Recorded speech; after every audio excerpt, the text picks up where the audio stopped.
This is a 1996 Buick Roadmaster, and it's different from modern cars anyway, because this is a wagon, a family wagon with a big V8 under the hood, body on frame construction like a truck, fake wood paneling down the side, and it's as long as a Ford F-150. They literally don't make them like this anymore, and today I'm going to review the Roadmaster and show you all the quirks and features of the last old school American family hauler.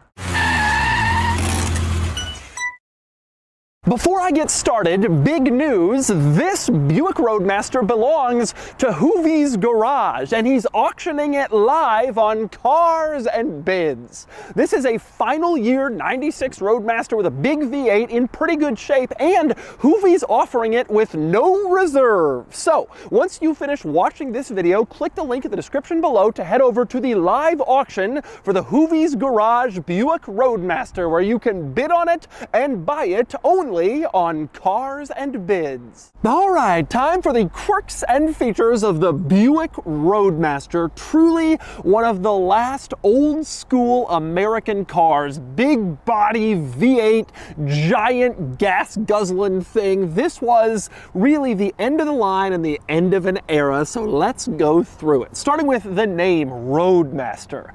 Buick used this name on some of its opulent luxury flagship models in the 1930s and 40s. And years later, they revived it for some station wagons that were massive, and so the Roadmaster name still fit. This was the last Buick to use the Roadmaster name. It went out of production in 1996. Probably this is the last time Buick thought they could use this name and actually get away with it, have it be true, because Buicks made since then haven't exactly been Roadmasters. Now, this particular generation of Roadmaster came out in 1991, and it shared its platform with other giant General Motors vehicles. There was the Chevy Caprice, which was offered as a sedan or as a Caprice wagon, just like this car. There was the Chevy Impala SS, the performance version. There was also the Oldsmobile Custom Cruiser, or you could get the Buick Roadmaster. These were available as a sedan, a four-door sedan, believe it or not, or as a station wagon, but it was the wagon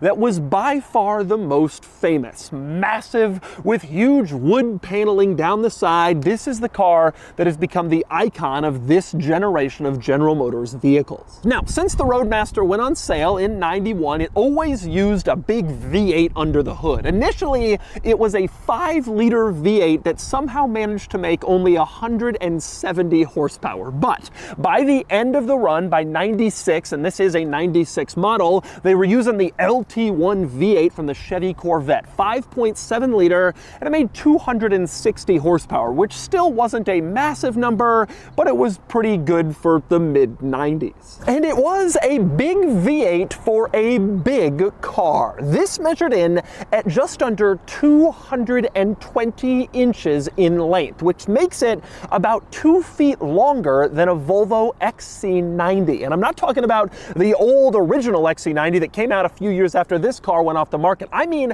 a brand new XC90, which by most measures is considered a pretty large family hauler. Well, this was a even larger family hauler 25 years ago. It's huge. And it had a pretty big curb weight to accompany the size, 4,700 pounds. Although, given its size, that's not that much. In fact, it's pretty much equal to that modern Volvo XC90, even though it's about 2 feet longer. Still, 4,700 pounds is a hefty car. Now, here's another crazy number. Properly equipped with a towing package, this could pull 7,000 pounds. Had a big V8, and it was body on frame like a truck. So if you wanted to use your family wagon to tow, you could do that. All of these came standard with a 4-speed automatic transmission and rear-wheel drive, and they had 8 seats split across 3 rows. Your first 2 normal rows of seats, and then a rear-facing 3rd row for extra people. So let's talk about that 3rd row, starting with the tailgate opening process, which in this car, by modern standards, is absolutely bizarre. So here goes. You start the process process by pressing this silver button located above the license plate. You push this button and then the glass pops open and then you're into the tailgate area. And from there, you have choices. There are two handles on the inside top of the lower tailgate, both with images of the Roadmaster on them. And you can see they're showing two different things. The handle over on the left side shows the tailgate kind of folded down from the back of the car. So you pull that and the tailgate comes down, and then you can sit on it, you can hang out, have a picnic, or you can use that to climb inside pretty easily, whatever you want. Your other option is the Roadmaster. The tailgate is swung out. If you pull that, then you open up the tailgate like a door in back. You had two choices for how you wanted to open the tailgate in your Roadmaster. It is a wonder this company went into bankruptcy. Anyway, once you have decided exactly how you want to open the tailgate on your Roadmaster, then you can get into your third row. And you can see back here, it's a big one. 3 across seating with seat belts for 3 passengers in back, letting people sit back here and watch behind the Roadmaster, a novelty of growing up in the 90s that is almost completely gone from cars today. And that might be a good thing, because there are some serious drawbacks to this setup. One of which was, once you were back here, you couldn't get out unless someone let you out from the outside. You do have the little tailgate handles in back, but don't forget the tailgate opening process started by popping the glass, which you can't do from the inside. And with the glass down and in place, the whole thing is latched closed. So you're back here, you're just hoping somebody comes and gets you. Of course, sitting in back also meant you don't have access to a window that rolls down, so it probably gets pretty hot, although you do have this tiny little vent window on the side, but that's it. You could open that up either side of the back of the Roadmaster. That was the only fresh air you got. The third row might seem like a cool place to be. You can look out and wave, but you're probably going to be pretty uncomfortable back there, and you might be trapped. But anyway, next we move up front for all of the many quirks and features in the rest of this interior, starting with the fact that, well, it's blue. It is, in fact, very blue. Everything in this interior is blue, blue, blue, blue. Now, by modern standards, this isn't really all that crazy because colored interiors are making a comeback. But this is the exact type of car that killed them off. Everybody associated blue and red interiors in the 80s and 90s with these big old school General Motors grandma cars, and nobody wanted them. And for years, people only wanted black, gray, or beige interiors to get away from cars like this. Now that most of these are off the road, the colored interiors are coming back, but it's interesting to see kind of the car that killed them. Now, this interior is especially blue, even by modern standards. There's not all that much other colored stuff to break it up. Even plastic pieces like this seat adjuster, blue, as you can see, and the climate vents, blue. Even the owner's manual pouch is blue, maybe to match the interior, maybe for the General Motors colors, but regardless, blue, blue, blue, blue in here. Now, the other thing you will notice in this interior is it is truly old school in here. The seats are these vastly overstuffed, ultra comfortable American car seats from this era that probably had no actual back support or lumbar, but they looked stuffed and they felt comfortable when you sat down. Also, you can see in this front seat area, there is a center console, but you can flip it back and then you have a front bench seat with 3 across seating, just like an old school car should. Also, an absolutely hilarious hallmark of old American cars from this era and before is the use of excessively extravagant language throughout the interior to describe fairly typical items. They really wanted to hook you by making things seem more exciting and impressive than they were. For instance, the speakers described as concert sound 2. Not just concert sound, this was the improved version. The suspension is grand touring suspension, which of course is a 4,700 pound vehicle the size of a pickup truck. The only thing I'm certain about is it did not have grand touring suspension. And then there's my personal favorite, the Twilight Sentinel.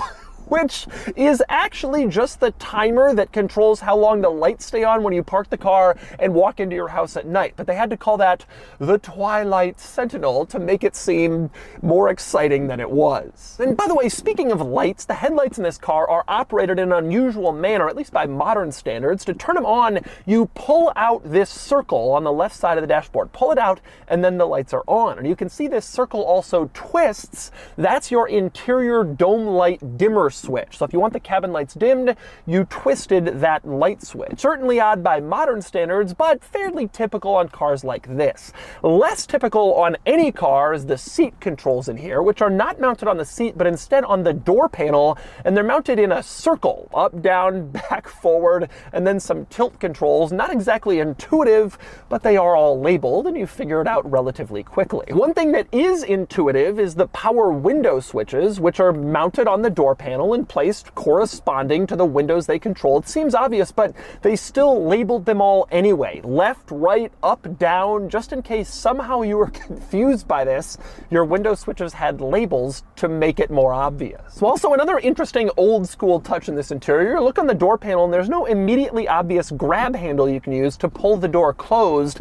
That's because it's this leather strap that's integrated into the door panel. You pull on that to close the door, almost gives you feelings of like a carriage door from the horse and buggy days, such as it was in the Roadmaster. Also interesting in here, the gauge cluster you can see is absolutely massive font, which probably played pretty well with the old people who typically bought this old school car. You can also see they've specifically called out 55 and 65 on the gauge cluster because those were the highway speed limits for years in America, and a lot of American cars did have those in a special spot. Another interesting item is cup holders in here. They weren't common in American cars in this era, but the Roadmaster has them. You lift up this center console lid and they're in this storage compartment. You fold them out and those are your cup holders. Certainly an afterthought, but they existed. Also in this car, you have a couple little compartments under the dashboard that are hidden. One contains the ashtray and cigarette lighter, as you can see,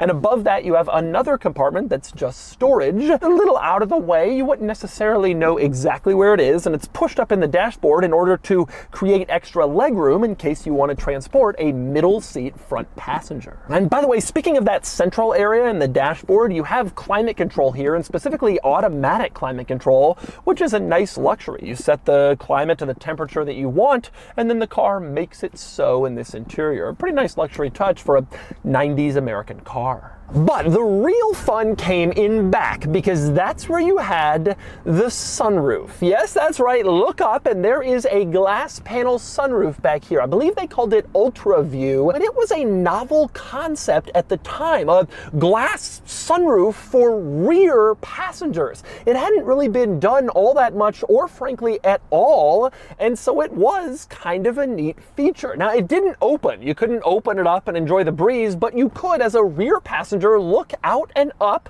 which you couldn't really do in any other car. Now, of course, by modern standards, this just seems normal with panoramic roofs in basically every car, but back in the day, it definitely wasn't normal, and it was a big deal. And it had a cool special quirk. This little black bar, which you can see on the back end of this sunroof, had individual sunshades, so rear passengers could pull a sunshade closed in case they didn't want the sun coming in and heating them up in the back of the car. Looks like Hoovie's Roadmaster only has one of these sunshades working, but it's there, and it's a pretty cool concept with this roof. Now, aside from that, this back seat is actually a little bit disappointing. There's not all that much space back here because they had to make room for the front seats and the third row with its giant cargo area. And so the back seat got smushed a little as a result. But it does have some nice touches back here. For one, again, an overstuffed leather luxury seat, very comfortable, just like up front. You also had little reading lights operated with switches, which was a pretty nice luxury at the time.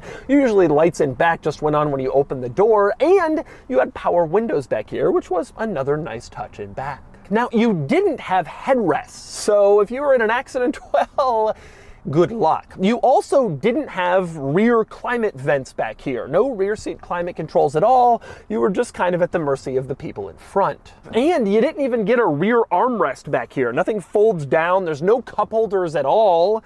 you didn't have anything like that. But you did have ashtrays, 2 of them in fact. On each rear door there is an ashtray because that superseded everything else back in this car's era. And then there was the exterior, the outside of the Roadmaster, where there are many more interesting quirks. I've already covered the size, which, just to refresh, is huge. But it was more than just that. You had the wood paneling, which isn't actual wood. It's just this fake vinyl laminate thing that sort of looks like wood, but it helped to give the old school illusion that buyers of this car wanted. People who bought these, their dad had a woody station wagon in the 50s, and so they wanted to relive that in the modern era, and this vinyl fake wood helped to give them that feel. So did the cover over the rear wheel. Instead of a full wheel arch, you had this sort of half wheel arch, which made it feel like an old school, maybe 30s, 40s, 50s car, and it gave it that nostalgic air. And since Buick was playing up the nostalgic old school concept, this Roadmaster also came with a hood ornament. As you can see, the Buick logo, and around the edge it says Collector's Edition, which was a ridiculous concept. Nobody was ever going to collect these. And this isn't any different from any other Roadmaster. It's not some special version, but they put it there so that people could have a hood ornament and feel like they got some special vehicle, the Collector's Edition. So what happened to the Roadmaster? Why did this car die off? The answer is, well, frankly, the SUV. The last year of the Roadmaster was 1996, which coincided pretty perfectly with the arrival of new, big, full-size GM SUVs. There was a pretty new Suburban at the time. The Chevy Tahoe had just come out. The Ford Expedition was going on sale. This concept never really died. The big old American hauler, it just morphed into an SUV. People wanted to sit up higher. They wanted even more towing capabilities. They wanted winter capabilities with 4-wheel drive and extra ground clearance, and the wagon died off in favor of the massive SUV, which still exists in one form or another to this day. But it is worth pointing out that this really was the end of the line for the old school American hauler. Ford got rid of their big old station wagon after the 1991 model year. The 92 Crown Victoria was all new and there was no wagon. This lived on all the way to 96, and then that was it. The big old body on frame, rear wheel drive, massive wagon was gone, and it will never come back, at least not in this form or anything close. All right, driving the Buick Roadmaster, the old school B-body. These things are just ridiculous cars. When I was a kid, people had these and actually used them as family transport, but mostly it was grandparents. It wasn't parents. Parents had all kind of graduated to smaller vehicles by like the 90s. They wanted like a tourist wagon if they were gonna get any wagon at all, but usually they were in Caravans or Ford Explorers by then. These were for the grandparents. They still had to see the kids. They wanted a kid-friendly vehicle, but they didn't want any of that SUV stuff. They wanted an old wagon like their granddad had, and that was this. Now, I think it's basically impossible to deny the fact that this is a tremendously cool car. Whether you think it's cool ironically because it's kind of a stupid car and you know, it's like the 90s old school feel, or if you just think it's cool because it's like the last of a dynasty, it's still like neat and interesting in a way that so many 90s cars just weren't and aren't. This car, obviously it has a lot of interior plastic, but I don't consider it like a plastic era car. This sort of feels like you're still like the last gasp of the 1950s or 60s. I felt that about the Jeep Grand Wagoneer, and I feel that about this car too. You're looking out over a hood ornament, you got a big V8 under the hood, and everything is about like comfort and space, interior space, as opposed to anything else. Oh. You go over a bump and it just floaty. It takes a suspension about 5 bumps to level yourself back into kind of a flat situation. Now, Hoovie loves these cars because they are comfortable. He likes a big, comfortable cruiser car, and that's why he buys something like this. I don't disagree with him that it's comfortable, although I will say it's not quite as comfortable as I think he makes it out to be. You know, driving this car, you still do get a little suspension roughness. And of course, the car is just so structurally loose that like, you're kind of like doing this every time you corner basically anywhere, it's a little bit of an unsettled feeling in my mind. With that said, you are sitting on this nice, supple leather, which feels good, and the engine is very smooth. You get this big old V8, which was a performance car engine in the Corvette, but when you stick it in a vehicle that's this big and heavy, it turns into just sort of a smooth V8 with some power. Now, a lot of these B-body cars were driven and used, and then they've had a resurgence in the last few years because they're relatively cheap to buy and relatively reliable, so a lot of people started buying them ironically and like modifying them in a cool way. Like we had an off-roader one on Cars and Bids at one point, or people used them as work vehicles like General Motors thought some people might. So it's hard to find a nice one. This is a shockingly nice one. It's got 86,000 miles on it, which isn't low, but this is one of the better preserved ones of these Roadmaster wagons I've seen. Now, as you can imagine, going around corners, I mean, there's no like fun to be had in this car from like a driving experience perspective. It's not fast. It's not quick around corners. It wallows everywhere. You slide around in the seats. If you let yourself, you could just slide in every corner. This car isn't like fun to drive, but it is fun because it's this like cool old school thing. And it actually, people I'm noticing that driving around, people like smile at it like, oh, my childhood, driving down the street. I do think this is a special car, and it's certainly a relic from a bygone era. Technically, this is a 96 model, but this really was the last car that felt like the 70s, the big era of massive Lincolns and Cadillacs and Buicks, and you know, before the gas crisis, before Honda, before plastics really showed up, cars got smaller. This car was like that. It feels like those cars did.